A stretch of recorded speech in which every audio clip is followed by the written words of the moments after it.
அனைவருக்கும் வணக்கம். என்னுடைய பெயர் ரஜிதா. எனக்கு தற்போது 35 வயது ஆகிறது. நான் தெலுங்கானா மாநிலம் சங்காரெட்டி மாவட்டம் அமீன்பூர் பகுதியில் வசித்து வருகிறேன். என் கணவனுக்கு 55 வயது ஆகிறது. அவருடைய பெயர் சென்னையா. என் கணவர் செக்யூரிட்டியாக வேலை செய்து வருகிறார்.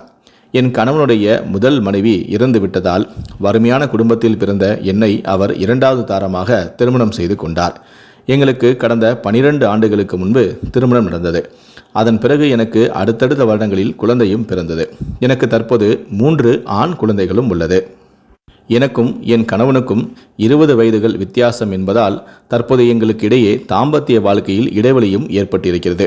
இதனால் நான் கடுமையான விரக்தியில் இருந்தேன். என்னுடைய இளமையும் என்னுடைய அழகையும் இப்படி நான் வீணடிக்கிறேனே என்று, என் வாழ்க்கை இப்படி ஆகிவிட்டதே என நான் கடுமையான மன உளைச்சலிலும் இருந்தேன். என்ன செய்வது, கடவுள் என்னுடைய தலையில் இப்படி ஒரு விதியை எழுதிவிட்டார் என நான் நினைத்து தினமும் அதை நினைத்து நான் கவலைப்பட்டு கொண்டிருந்தேன். அந்த சமயத்தில்தான் என்னுடைய பள்ளியில் 96 பட பாணியில் முன்னாள் மாணவர்களுடைய ஒருங்கிணைப்பு கூட்டம் நடைபெறுவதாக நான் அறிந்தேன். சரி, எனக்கு ஏற்கனவே மன உளைச்சலாக இருக்கிறது. அங்கு என்னுடைய பழைய நண்பர்களை பார்த்தால் கொஞ்சம் மனம் நிம்மதியாக இருக்கும் என நினைத்து நானும் என்னுடைய பள்ளியில் நடந்த விழாவில் பங்கேற்பதற்காக சென்றேன்.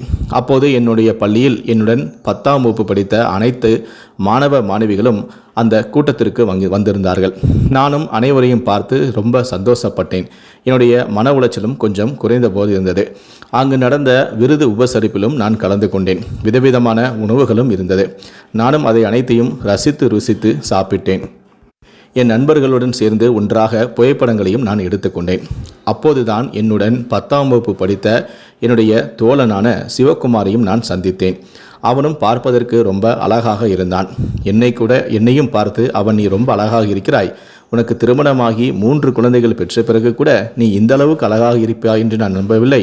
உன்னை நான் இப்போது நேரில் பார்த்து நான் மயங்கி விட்டேன் என கிண்டலும் செய்தான். அது எனக்கு பிடித்தும் இருந்தது. ஏனென்றால் ரொம்ப நாட்களாகவே என் கணவன் ஒரு நாள் கூட என்னுடைய அழகை ரசித்து புகழ்ந்தது கூட இல்லை. ஆனால் என்னுடைய தோழனான சிவகுமார் என்னை பார்த்த உடனே என்னுடைய அழகை பார்த்து புகழ்ந்தான். அது எனக்கு ரொம்ப பிடித்தும் போனது. அப்போது நான் அவனிடம் அவனுடைய செல்போன் நம்பரையும் கேட்டு வாங்கியும் கொண்டேன். அந்த விழாவுக்கு பிறகு நான் சிவகுமாருடன் தினமும் பேசி பழகவும் ஆரம்பித்தேன். அப்படியே மெல்ல மெல்ல எங்களுடைய நட்பானது காதலாக மாற ஆரம்பித்தது. எங்களுக்குள் நெருக்கமும் ஏற்பட்டது.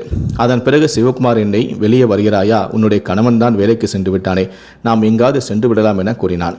நானும் வெளியே சென்றேன். அவன் தன்னுடைய இருசக்கர வாகனத்தில் என்னை பல இடங்களுக்கு அழைத்து சென்றான். ஹோட்டல், சினிமா, பீச் என பல இடங்களுக்கு என்னை அழைத்து சென்றான். நானும் அவருடன் ஊர் சுற்றி வந்தேன். இப்படியே எங்களுக்குள் கொஞ்சம் கொஞ்சமாக நெருக்கம் அதிகமானது. அதன் பிறகு நாங்கள் இருவரும் தனியார் விடுதியில் அறையெடுத்து உல்லாசமாக இருக்கவும் ஆரம்பித்தோம். அடிக்கடி அவனை நான் சந்தித்து உல்லாசமாக இருக்க ஆரம்பித்தேன்.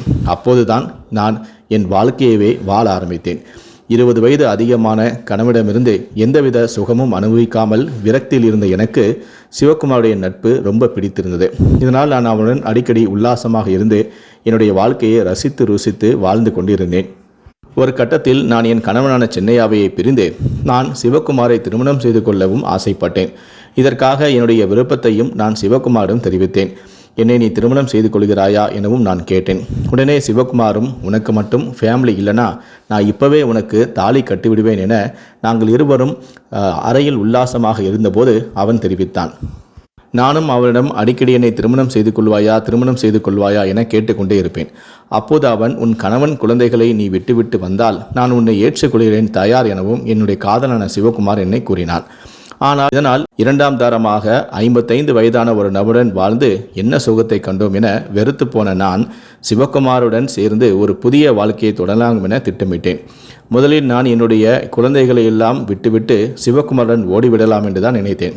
ஆனால் 3 குழந்தைகளையும் சென்னையாவால் வளர்க்க முடியாது. கண்டிப்பாக அவர் காவல் நிலையத்தில் புகார் கொடுத்து விடுவார். காவலர்கள் என்னை வலைவீசி தேடி நான் இருக்கும் இடத்தையும் கண்டுபிடித்து விடுவார்கள். அதன் பிறகு எனக்கு அறிவுரை கூறி மீண்டும் என் குடும்பத்தாருடனே என்னை சேர்த்தும் வைப்பார்கள். அதன் பிறகு நான் சிவகுமாரை பிரிய வேண்டிய சூழ்நிலை ஏற்படும். அதற்கு தடையாக இருக்கக்கூடிய என்னுடைய 3 குழந்தைகளையும் என்னுடைய கணவனான சென்னையாவையும் கொலை செய்து விட்டால் எனக்கு எந்த விதமான இடையூறும் இருக்காது. நம்மை யாரும் தேடவும் மாட்டார்கள். நாம் சிவகுமாருடன் இனி சந்தோஷமான ஒரு வாழ்க்கையை வாழலாம் என நான் முடிவு செய்தேன். இதற்காக என்னுடைய குழந்தைகளையும் என்னுடைய கணவனையும் கொலை செய்ய வேண்டும் என ஒரு கொடூரமான முடிவுக்கும் நான் வந்தேன்.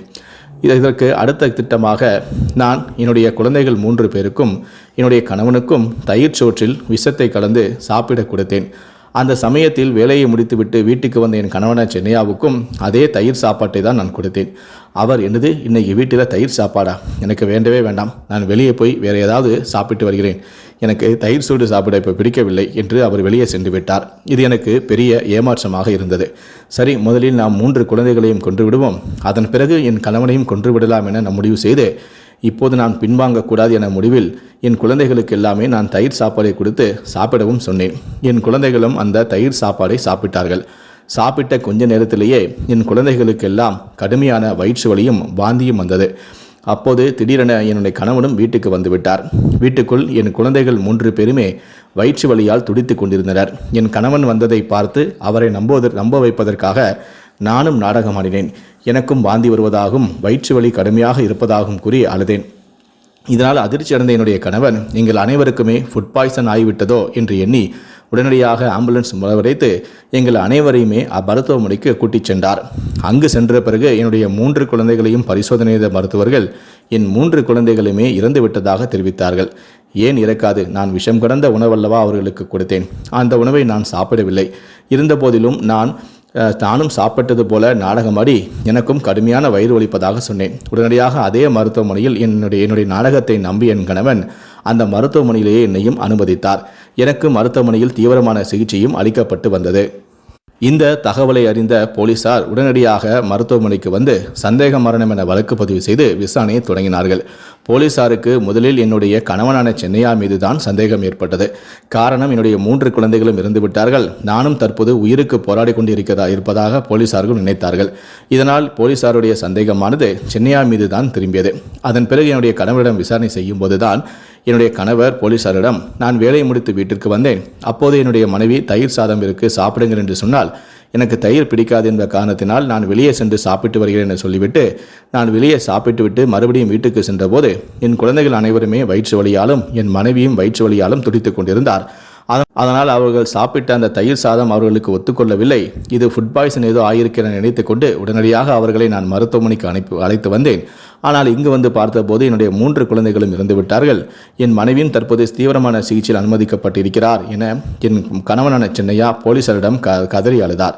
அதன் பிறகு போலீசாருக்கு இந்த விபரீதமான சம்பவத்திற்கும் எந்த விதமான தொடர்பும் இல்லை என தெரிந்தது. அதன் பிறகு போலீசாரின் பார்வை என் மீது திரும்பியது. இதனால் போலீசார் நான் பயன்படுத்திய செல்போனை கைப்பற்றி அதனை ஆய்வு செய்தனர். அப்போதுதான் நான் சிவகுமாரன என்னுடைய காதலனுடன் நான் நெருங்கி பழகுவதும் அவருடன் அடிக்கடி செல்போனில் பேசி இருப்பதையும் போலீசார் கண்டுபிடித்தனர். அதன் பிறகு மருத்துவமனையில் இருந்த என்னை போலீசார் டிஸ்சார்ஜ் செய்து காவல் நிலையத்திற்கு அழைத்து சென்றனர். அங்கு சென்ற பிறகும் நான் என் நாடகத்தை நான் அரங்கேற்றினேன். எனக்கு எதுவும் தெரியாது. என் குழந்தைகளுக்கு நான் தயிர் சாதத்தை கொடுத்தேன், அதை தான் நானும் சாப்பிட்டேன். சாப்பிட்ட கொஞ்ச நேரத்திலேயே எனக்கு வாந்தியும் வந்தது. நானும் வாந்தி எடுத்தேன். அதன் பிறகு எனக்கு கடுமையான வயிற்று வலி இருந்தது. அந்த சமயத்தில் என் கணவன் வீட்டுக்கு வந்தார். அவரிடம் எல்லாத்தையும் தெரிவித்தேன். அவர்தான் எங்கள் அனைவரையுமே மருத்துவமனைக்கு கூட்டிட்டு வந்தார். ஆனால் பரிதாபமாக என்னுடைய 3 குழந்தைகளும் இறந்துவிட்டது, ஃபுட் பாய்சன் ஆகி இறந்துவிட்டது. நான் மட்டும் எப்படியோ உயிர் பிழைத்து விட்டேன். கடவுள் என்னை மட்டும் ஏன் விற்று வைத்தார், என்னையும் சேர்த்து என் குழந்தைகளுடன் சேர்ந்து என்னையும் அழைத்திருக்கலாமே என கூறி நான் அழுது புரண்டு நாடகமாடினேன். ஆனால் போலீசாரோ இதை நம்பவில்லை. அவர்கள் ஏற்கனவே என்னுடைய செல்போனை கைப்பற்றி ஆய்வு செய்ததால் என்னுடைய ரகசிய உறவு அவர்களுக்கு தெரிந்தது. அதன் பிறகு அந்த ஆதாரங்களையும் என்னிடம் காட்டி அவர்களின் பாணியில் கிடுக்குப்பிடி விசாரணை மேற்கொண்டார்கள். அதன் பிறகு எனக்கு என்னால் நாடகம் ஆடவும் இல்லை, பொய் சொல்லவும் முடியவில்லை. வேறு வழி இல்லாமல் அனைத்து உண்மைகளையும் நான் சொல்லிவிட்டேன். இதை கேட்ட போலீசார் அனைவருமே அதிர்ச்சி அடைந்தனர். என்னுடைய கள்ளக்காதலுக்கு இடையூறாக இருப்பதால் என் கணவனுக்கும் எனக்கும் 20 வயது வித்தியாசம் இருக்கிறது. இதனால் என்னுடைய வாழ்க்கையை நான் விரக்தியாக இருந்தேன். அந்த சமயத்தில் தான் எனக்கு சிவகுமாரன் பழக்கம் ஏற்பட்டது. அவரை திருமணம் செய்து கொள்ள என்னுடைய கள்ளக்காதலுக்கு என்னுடைய 3 குழந்தைகளும் இடையூறாக இருப்பதால் அவர்களை கொலை செய்ய நினைத்துதான் நான் இப்படி ஒரு காரியத்தை செய்தேன் என நான் போலீசாரிடம் வாக்குமூலமாக அளித்தேன். இதை கேட்ட போலீசார்கள் அதிர்ச்சி அடைந்து என்னை கைது செய்து நீதிமன்றத்தில் ஆஜர்படுத்தி சிறையிலும் அடைத்தனர். இதை கேள்விப்பட்ட என்னுடைய கணவனோ, காதலுடன் செல்ல விரும்பினால் குழந்தைகளை ஏன் அவள் கொல்ல வேண்டும், அவன் காதலுடனே செல்ல வேண்டியதுதானே என என் கணவன் கதறி அழுத காட்சியை பார்த்து எல்லோரும் கண்கலங்கியதாகவும் சொன்னார்கள். இதை பற்றி உங்களுடைய கருத்துக்கள் என்ன அப்படிங்கிறத கீழே இருக்கக்கூடிய கமெண்ட் செக்ஷனில் மறக்காமல் சொல்லுங்கள். முடிந்தளவுக்கு இந்த வீடியோவை மற்றவங்களுக்கும் ஷேர் பண்ணுங்கள். மேலும் இது போன்ற பல வீடியோக்களை பார்க்கணும் அப்படின்னு நினச்சிங்கன்னா மறக்காமல் சேனலை சப்ஸ்கிரைப் பண்ணுங்கள். நன்றி, வணக்கம்.